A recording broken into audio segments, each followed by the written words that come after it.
What is going on, guys? Welcome back to Copy the Rights. And today's stories come from Am I the Arsehole? And in today's first story, OP wife completely bails on him for Father's Day. So let's get into it, shall we? This story comes from One Weakness 6175. Am I the arsehole for expecting my wife to prioritise me for Father's Day instead of going to a funeral? My wife and I have two children, a 4-year-old and a 6-year-old. Our 6-year-old is on the autism spectrum. It goes without saying that this is a very stressful position and neither of us get very much of a break from this. My wife is a stay-at-home mother and I have a full-time job. As happy as our children make us, I don't think it's selfish for us to both desire breaks. We get them every here and there, but we have made a deal to have 2 guaranteed breaks in a year. Our birthdays and Mother's and Father's Day. On those days, the one parent takes on the brunt of the burden so the other can get a day to relax. Since our youngest was about 2, we practiced this. I have never failed to give my wife the day off she deserves. I'll schedule her a spa day or something she really wants to do and get her out of the house so she can relax while I'm on daddy duty. Then when she gets back, our kids give her cards and gifts, and we get a meal from her favourite place after they go to bed. My wife has been less consistent and doesn't really do this as much as I do for her. The last year she really hasn't done anything. I typically try not to hold it against her as it is undoubtedly hard, but it does feel kind of unfair. This Father's Day I planned something for myself as she made no indication of doing something for me. I warned her a week in advance and she says it was okay. This was until about 3 days ago. My wife's old boss's dad passed away. She was invited to the funeral by the boss and she chose to attend the funeral, which was about 2 hours away. As a result, I had to cancel all of my plans and take care of the kids. She was supposed to be home at around 5 in the evening, but didn't arrive until around 10 PM.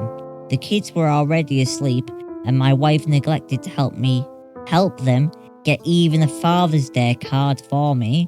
We got into a huge argument when she got back. I told her that I felt like she really dropped the ball on this and didn't give me a break like I usually do for her. She told me that she's home with the kids all day, just about every day, and I only have to help out after work, and as far as she's concerned, I regularly get a break and she doesn't. I told her working isn't a break and that I was really looking forward to today. She said that someone died and I was being completely selfish to make it about me. I said that it was someone she didn't know who was the parent of someone she hadn't seen in over a year, and I didn't think I was being selfish in asking her to prioritise my needs just as a gesture like I do hers. She's been pissed at me since and we're not talking. Am I the arsehole? Edit. My wife is not sleeping with her boss. Her boss is a married gay man. So for me, this story was like a very strange one because you're reading through it and she's a stay-at-home mom. That's a hard job, right? He works full-time. You know, he's paying the bills, and when he comes home, he helps with the kids as well. So they both got a busy, full schedule, and they agreed to this arrangement where on their birthdays and on Mother's or Father's Day, they each get the day to do something that they really want to do. It might not be the entire day, but they get the day to do something. You know, like OP says in the story, he would set up spa days for his wife, or, you know, something else that she really wants to do. He would more than happy for her to have the day to go do that and enjoy those activities, you know. And it feels like that's not reciprocated on OP's end from his wife. It seems like she's not doing that. I mean, he says like he also makes sure that the kids get her a gift and a card as well from them.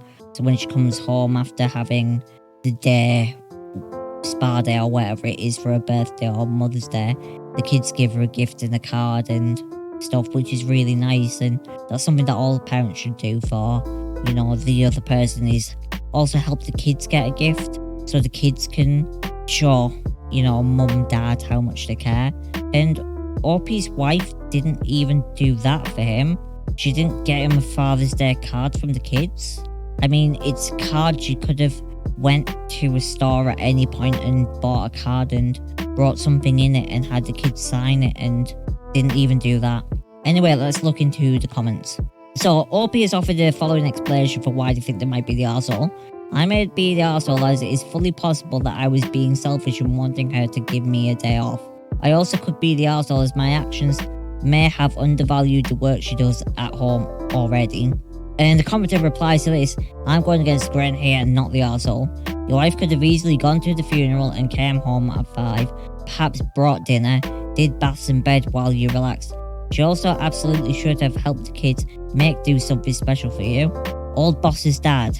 In my funeral book, that does not really justify leaving family for an entire day, driving 4 hours and ignoring Father's Day. The funeral was just an excuse to get out of the house. You may have bigger issues than missing Father's Day. AITA. Tell your wife you would like a redo. Pick another Sunday for Father's Day.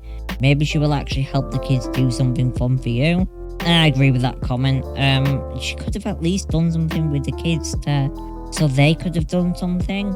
I think that's like kind of the sad bit about this is I think it's one of those special things for parents when the kids do something, you know. But kids can't, you know, it might not be easy for youngsters just to do that on their own volition. Sometimes they need help with stuff like that. And moving on to another comment. I'm sorry, but who attends their former boss's father's funeral several hours out of town? I mean, I wouldn't attend my boss's funeral even if it was in my town. Not the arsehole. Another commenter says, not the arsehole. She went to a funeral for the father of an old boss she hasn't seen in a year and didn't get back until 10 PM. There is no reason to be gone all day for a funeral for someone you didn't know. I can see maybe making an appearance if she was close to her boss or other co-workers, but staying until 10 PM is suspect. And someone replies to that. My thought as well, she seems to have a strange relationship with said boss. Another commenter says, not the arsehole. If a man did this to his wife on Mother's Day, he would get blasted.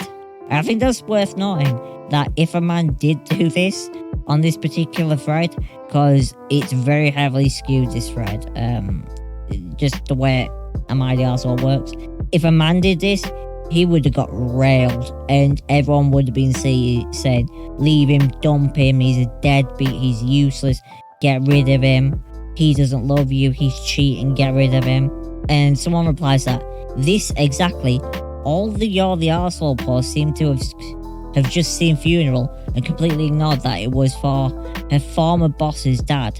Like, yeah, funerals are once, but this is for someone she wasn't close to and didn't seem to be super close to the person left behind. I would even say it would be different if the funeral was closer, so she didn't have to be gone all day, and her not getting home until 5 hours after she was supposed to, and it doesn't seem like she gave a reason why. Plus, she didn't even get him cards. It took about 10 minutes for me and my kids to get cards for my husband for Father's Day. She didn't even do the bare minimum. And another commenter asked for more info. Going to need some info. Was your wife close with the boss and the father? Does seem a little weird for her to attend the funeral. However, I would like to know their dynamic. Also, do you and your wife have contingency plans for when you need someone else to watch the kids? Could she not have asked a family member to watch the kids? Did either of you try and find a sitter for the day?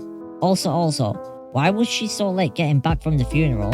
Edit, going with not the arsehole as per my response to OP answering my query. So let's look at OP's answer. She was not close to the father. From what I remember, she did have a good work relationship with the boss, but it's not like they were friends outside of work.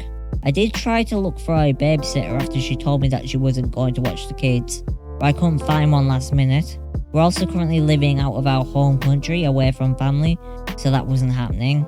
She said the service ran long, and she was invited by the boss to a repast. Not the arsehole, she could have said and asked if doing Father's Day break a day early or a day late. No one is invited to a funeral a day before the viewing/burial. Furthermore, she has been slacking on the commitment in prior holidays. She's being selfish and now pissed because she was called out for being such. You both decided on children. They are hard work and she chose to be a stay-at-home mother. It's so tiring hearing parents to use that as leverage for anything. I was a stay-at-home mother. Yup, it was a pain. but that's what I chose, and my husband worked like a dog. And I really like this reply from this last commenter because they're a stay-at-home mom and they recognize the work that their significant other's putting in. And they say, you know, like, it's unacceptable to just completely treat the other person like that and try and use it as a form of manipulation. You know, basically that's what OP's wife's doing, is trying to use that as manipulation. I'm also skeptical about something because one of the kids is 6 years old, so shouldn't they be in school? I know they're on the autism spectrum, but shouldn't they be in school? So I don't think OP's looking after 2 kids all day. OP's wife, sorry, is looking after 2 kids all day. I feel like the 6-year-old should be in school. Anyway, I'm gonna give OP not the arsehole on this one. OP didn't do anything wrong in this. And I feel like their feelings are valid for feeling neglected in this situation. And I don't even think OP was so mad about the not being able to do what they wanted that day. I think it was the fact that they didn't even get cards or a gift off the kids. And they just felt deflated. Also, OP's wife didn't turn up until 5 hours after they said they would. And they didn't let OP know that they wouldn't be turning up until late. So OP was expecting at least maybe something. Like, oh, she'll get back and she'll have a card and a gift off the kids for me, or then we'll have dinner when she comes back. But OP just sat at home waiting, and then when she did arrive, it was day over. And yeah, you're not the arsehole, OP. I'm gonna give your wife 6 out of 10 on the buttholery meter, because if that was me in your position and it was Father's Day and my plans have been ruined and I expected my significant other to be back at a certain time, and in my mind I'd be thinking, oh well, yeah, I didn't get to do the thing I wanted today, but you know, we'll still be able to do something later and I can still make something out of the day. And then they turn up at the end of the day with no explanation to why, and they don't let you know that they're going to be late, so you've just been sat there alone, basically. I'd feel pretty depressed about that. Not the arsehole, OP. 6 out of 10 for your wife. Moving on to the next story, and this comes from Unexpectedly Married, which I don't know if this is a throwaway account or not, because it is titled about the story, unfortunately. Am I the arsehole for leaving my surprise wedding because I felt blindsided? Whew. Last week, I, 30 female, was invited to a supposedly fancy dress party by my long-time boyfriend. Sorry, fancy party by my long-time boyfriend, Mark, 32 male. We had been dating for 5 years, and while we had discussed marriage before, there was no immediate plans for a wedding. As well, no, this is a boyfriend, right? Excited about the event, I dressed up in my best attire and arrived at the designated venue. As I entered the grand hall, I was completely taken aback to see all of my family, friends and acquaintances gathered, eagerly waiting. It turns out Mark had orchestrated an elaborate surprise wedding for us without my knowledge. Everyone erupted into applause as I stood there, shocked and overwhelmed. I just felt a mix of emotions. While I love Mark and had dreamed of our future together, the idea of getting married without any prior discussion or consent felt like a breach of trust. So I pulled Mark aside and tried to express my concerns and reservations about the surprise wedding. I explained that I wanted to say in the planning process, to be part of the decision making, and to have the chance to prepare mentally and emotionally for such a significant milestone in our lives. However, Mark dismissed my concerns, saying that he thought it would be a romantic gesture and that I would be thrilled. In that moment, I faced a difficult choice: go along with the surprise wedding, putting on a smile despite feeling unsettled, or stand up for my autonomy and voice my true feelings. I ultimately made the decision not to proceed with the surprise wedding, much to the disappointment and confusion of our guests. Now I find myself at odds with Mark, our families, and even some friends of ours who believe I overreacted and spoiled a beautiful moment. However, I firmly believe that a marriage should be a joint decision with open communication and shared expectations. Everyone's excuse for this is that I have always talked about marrying Mark. And again, the problem isn't marrying him, the problem is not having any say in my wedding. Mark thought I'd appreciate it, because I always spoke about how stressful planning a wedding must be. Yes, I think it's stressful. It is. But I'd still like planning one. After this whole ordeal, everyone asked if Mark and I were ending things, in which I replied no. I emphasised towards them, and Mark, I still wanted to marry him. And most feel like this is making me more of an arsehole, since I just wasted a perfectly fine wedding. So am I the arsehole for refusing to attend my own surprise wedding, even though it was intended as a romantic gesture? No! You are not the arsehole. Holy crap.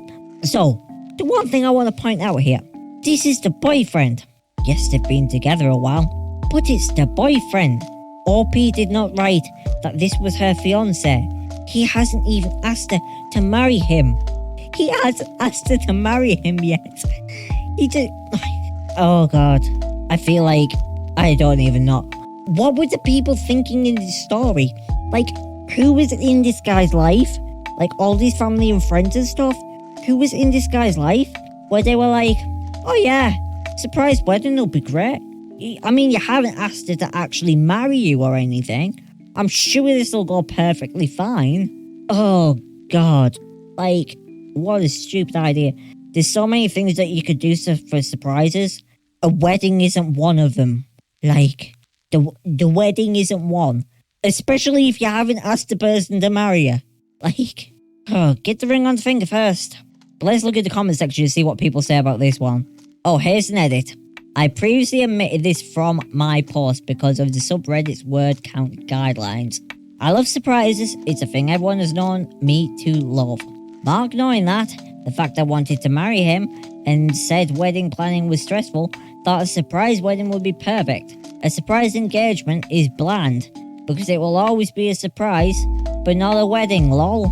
He threw this wedding for the surprise, but explained how in a couple of days we could do a courthouse wedding to make it legal.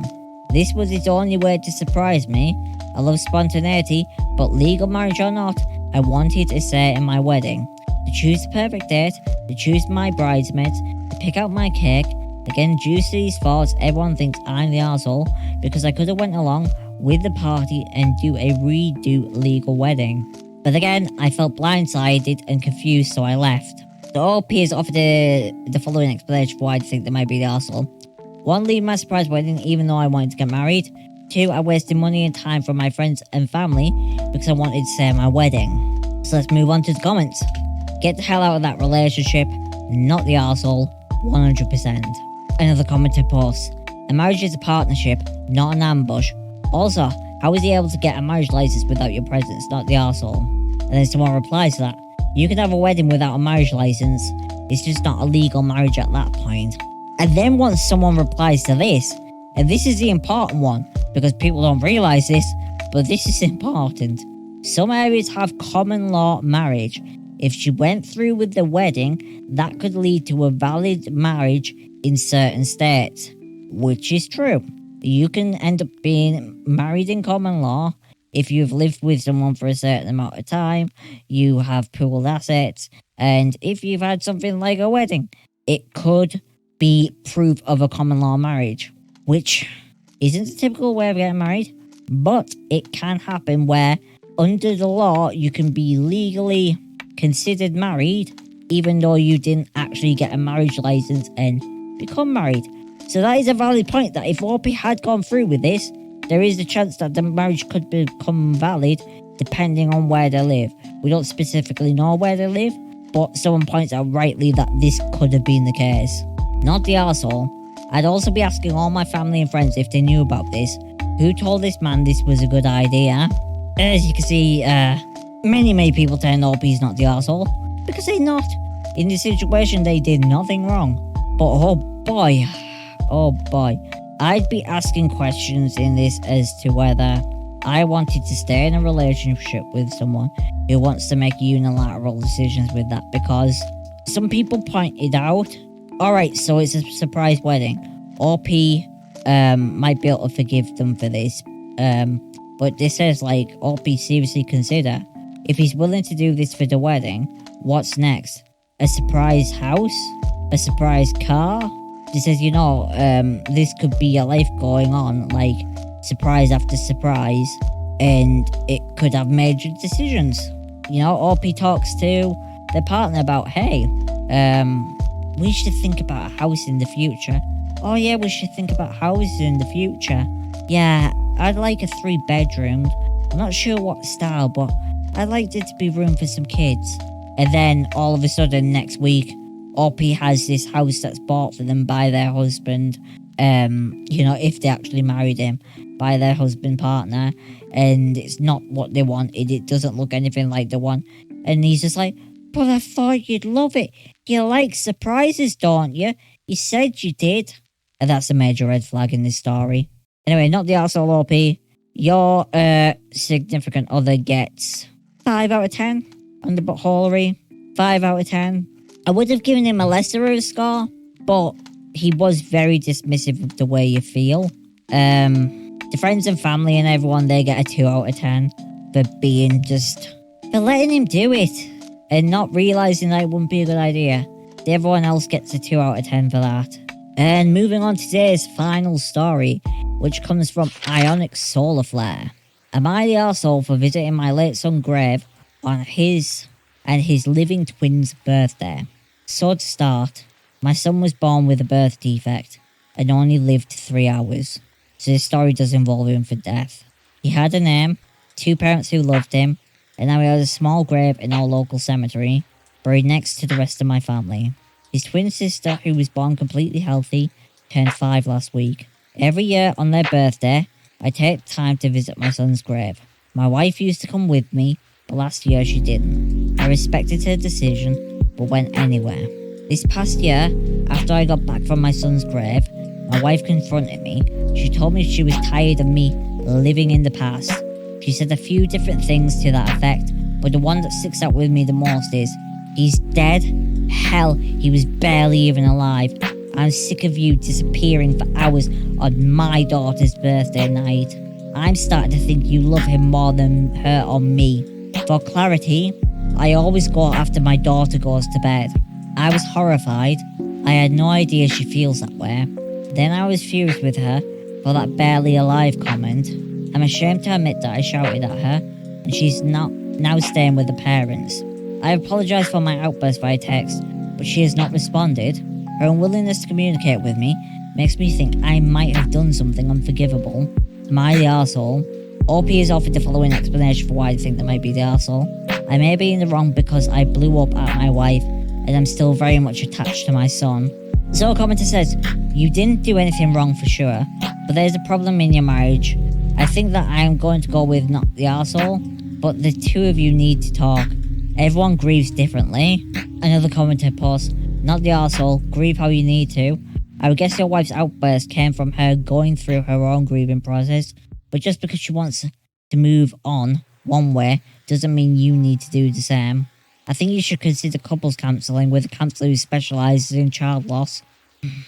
And OP replies with, thank you for your opinion, and I am usually gone for 1 to 1.5 hours, including the drive. I think she was using hyperbole in the heat of the moment. We already had a little counselling directly after our son's passing, but you're probably right that we need to go back in for more counselling. Not the arsehole. You get to grieve for your lost child as you see fit. It's not inconveniencing anyone, but she's not wrong for grieving differently, but wanting to take joy in what is versus seeing the sorrow of what was. No one asked for your son to pass on his and his sister's birthday, obviously.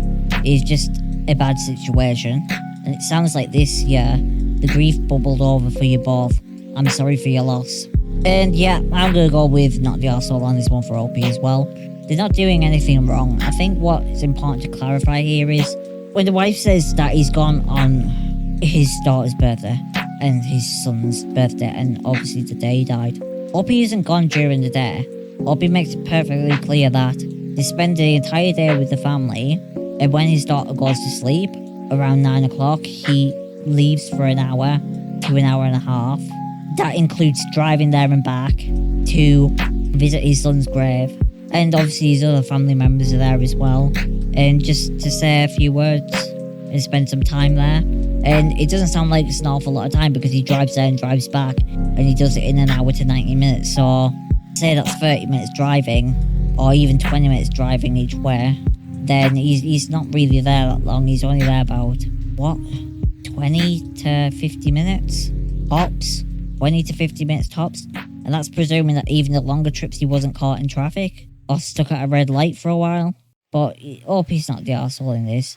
Your wife thought the way she spoke to you and about your son, that's not right. That's not okay. That's never okay to do. And that would be a major red flag to me because I don't know how someone could speak that cruelly to their partner, especially about the loss of their child. It's both their children, and I get that his wife might be going through a different grieving process, but how you're grieving doesn't give you the right to speak about someone's equally their deceased child like that. That's not okay. And then try to weaponize it in order to hurt OP. You're not the arsehole, OP, but I think for that I'm going to give your wife 7 out of 10 on the buttholery meter because the words she used and what she said was incredibly cruel and vindictive and malicious. It was said to hurt you, and it was not constructive in any way. It was just cruel what your wife said, you OP. And I'd be really considering definitely couples counselling, but if this is the person that I still love, because I couldn't imagine someone who loved me trying to hurt me that badly. Anyways, guys, that's everything for I the Arsehole. Today, that's the end of the video. Thanks for watching. Like, comment, share, and subscribe. And I'll see you guys in the next one. Peace out, guys.